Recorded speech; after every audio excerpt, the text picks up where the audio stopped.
Radhe Radhe everyone. आज हूँ जुलाई 16 2026। तो आज हूँ से दिन जो दिन को विश्ववासी मैंने बहुत दिन अपेक्षा करि तो आज हूँ विश्व प्रसिद्ध रथ यात्रा। तो से खुशी रे आज सकाल सकाल उठिक देखला बेलू एमर लड़े चलती।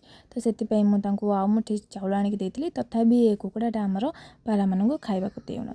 तो तापरे मु पुणी माने पारा मानू गोड़े दूसरे तो से थे चाउल आनिक पारा मानू देती और तड़ी देती कि जाओ तुम टे दूरे रुह मैंने खाईदे जा सारतु तापर तुम आसब। देखो ये पारा मैंने केते शांति खाऊँ के सुंदर देखा ना पूरा मिसिकी एकाठी खाऊँ। आउ ये दी जन को डाकला बेलू एम रागिगले आसुना मो पाखक कि आस ना से कौन पशिगले। बो कहला कि जाओ कुटा नहीं कि गाय आगे पकईदेव। तो ये भाई कुटा बाहर कर गाय मान आगे पकईबी नागे। तो फास्ट मु गाय के देती तापरे आमर गोटे छोट बाछुरी अच्छी बाछुरी आगे भी कुटा पकई।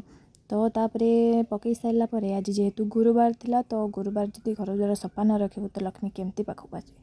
तो सैया भाविकी टिके सफासफी भी लगी पड़ली। और देखूँ केते जल्दी जल्दी कामटा वीडियो रे हो जाउछ केते सैटिस्फाइंग भी लगुच किंतु कला बेले सेते सैटिस्फाइंग लागु नथला और बहुत टाइम भी लगी। तो एते सारा काम कर सारा परे टिके ओडिया घर चा तो निहाती दरकार। और आपण मैंने आपको देखो ये सब बेले मो बिना अनुमति मो जिनसर हाथ मारे जोटा कि मत बिल्कुल भी पसंद। और मुझे हठात कुआड़े बाहर की जाऊँगी कम जाऊँगी सेटा आपण मो नेक्स्ट वीडियो जान पारे। से पर्यंत जय जगन्नाथ।